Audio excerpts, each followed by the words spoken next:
People love to romanticize loneliness.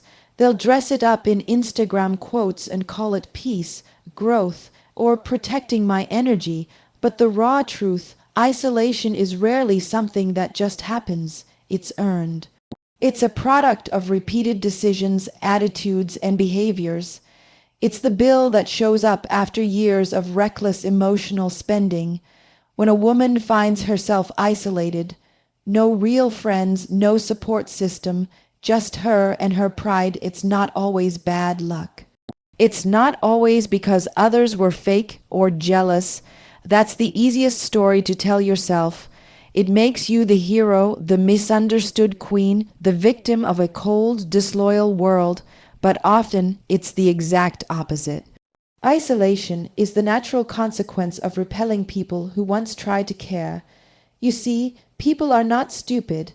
They may tolerate drama, manipulation, or narcissism for a while, but not forever. Friends don't walk away over nothing. People get tired, they get drained, and they leave. That woman who keeps saying, "I don't need anyone," has usually burned every bridge, shut every door, and expects applause for it. But she forgets that relationships, friendships especially, are currency. They're wealth. Not having them is not a flex, it's emotional poverty. You don't end up friendless unless you've become difficult to love, impossible to trust, or exhausting to deal with. Constant complaining, endless comparisons, one-upmanship, jealousy, gossip, all of it poisons connection. The modern woman is often sold a lie that being unavailable, too busy, or too strong makes her untouchable in a good way. No, it makes her unreachable, unrelatable, and eventually uninvited. Look at the patterns. Is she always falling out with someone, always the victim in every story? If every chapter of her life ends with someone betraying her, maybe she's not the main character. Maybe she's the storm. People want peace, not chaos. They want loyalty, not performance. Here's the hard part. Society has made it okay to never take accountability. It's easier to post a TikTok about cutting off toxic people than to sit down and say, maybe I was the toxic one. No one wants to do that because self-awareness isn't glamorous. But without it, isolation becomes a lifestyle. She'll decorate her loneliness with expensive bags, trips, filters. But at the end of the day, there's no one left to call. Friendship isn't a right, it's a reward. It's earned through humility, consistency, and reciprocity.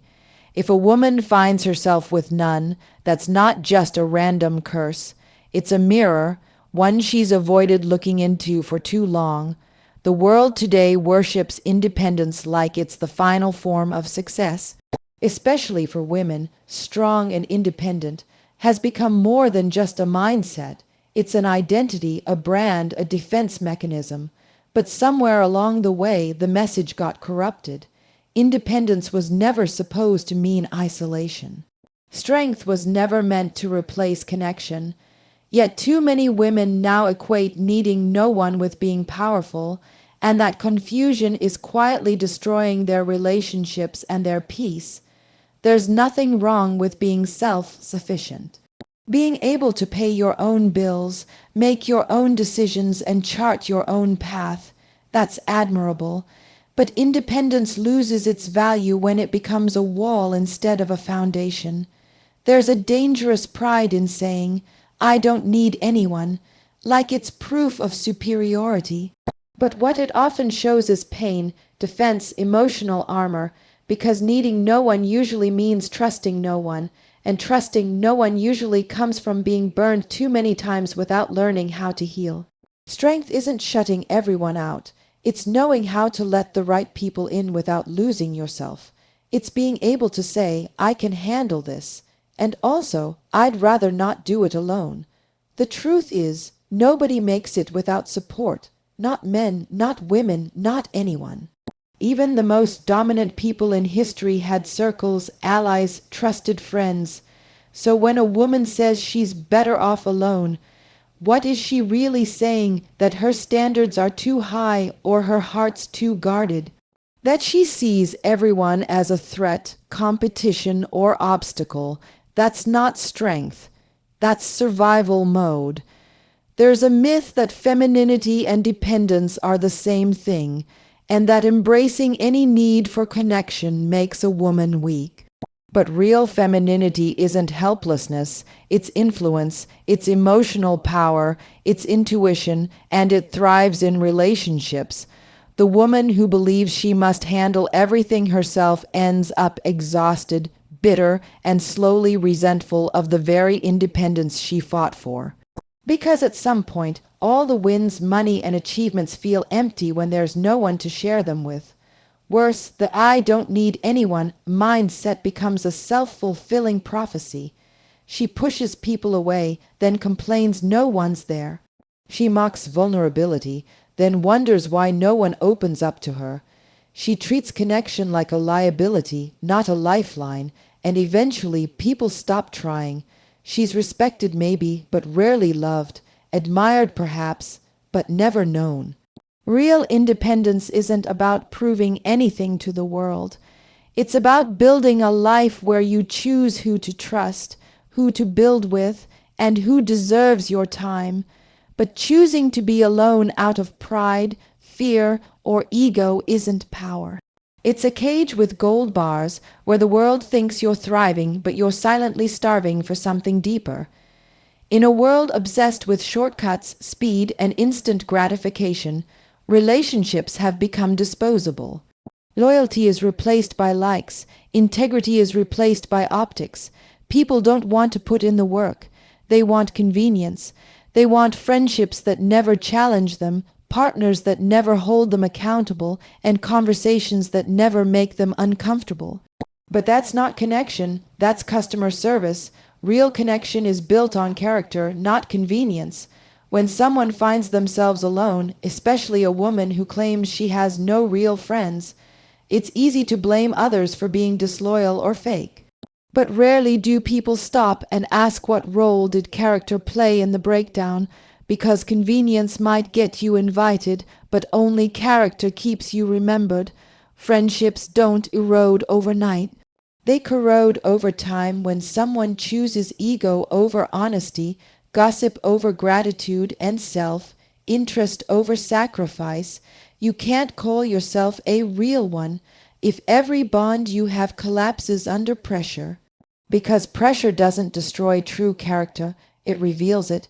It's easy to be liked when it's easy to be around you, when everything's fun, when you agree with everyone, when you show up for the parties but disappear during the struggles. But who are you when it's inconvenient, when it costs you your pride to apologize, your time to listen, your silence to defend a friend in a room that's slandering her behind her back? Most people fail that test, and then they wonder why no one's left. Character is consistency. It's how you treat people when they're no longer useful to you. It's how you speak about people when they're not in the room. It's whether you keep promises even when it's easier to back out. And the truth is, most people are addicted to convenience.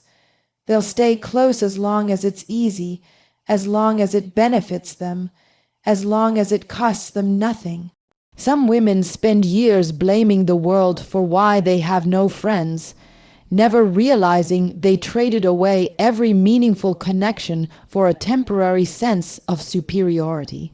They talk about how others were jealous or disloyal, but they never talk about how they betrayed trust, how they kept score, how they turned every relationship into a transaction.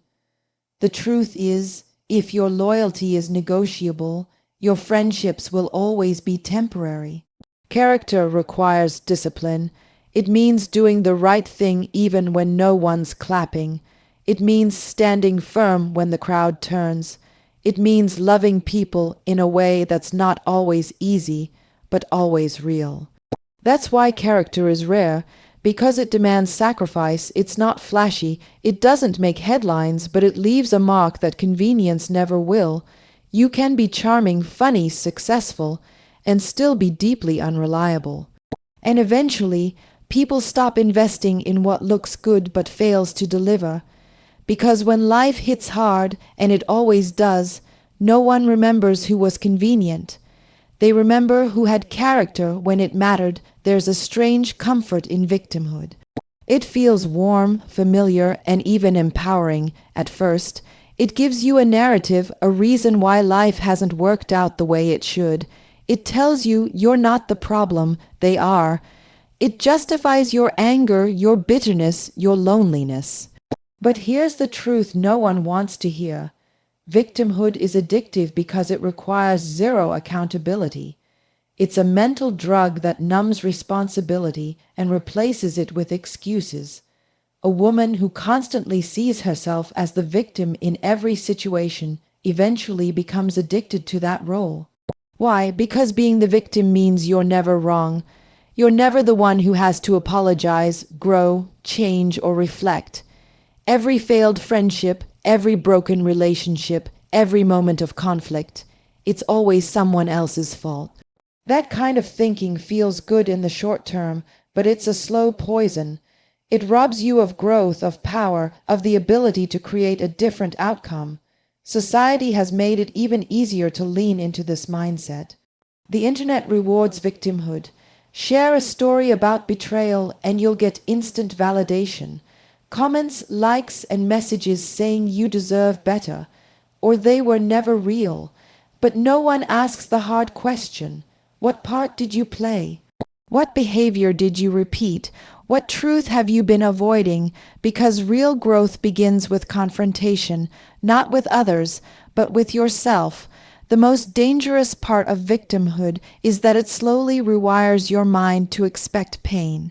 You start to see enemies everywhere. You become hyper, defensive, suspicious, closed off. You read too deeply into words, misinterpret intentions, and assume the worst in people. You push others away before they get a chance to do it first, and then you call it protection. But in reality, it's self-sabotage disguised as strength.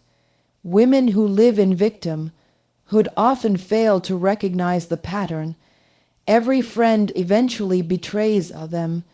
Every man they date is toxic. Every job uses them.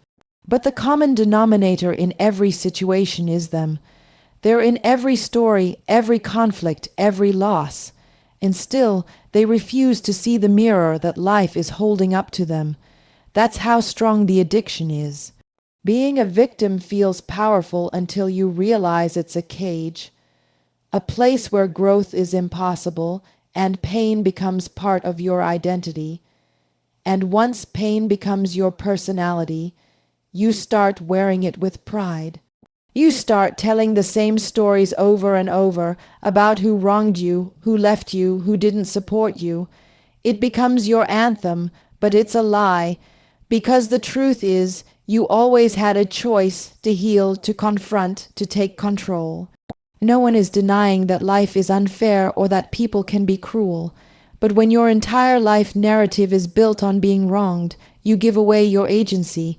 You hand over your power to the people you claim hurt you.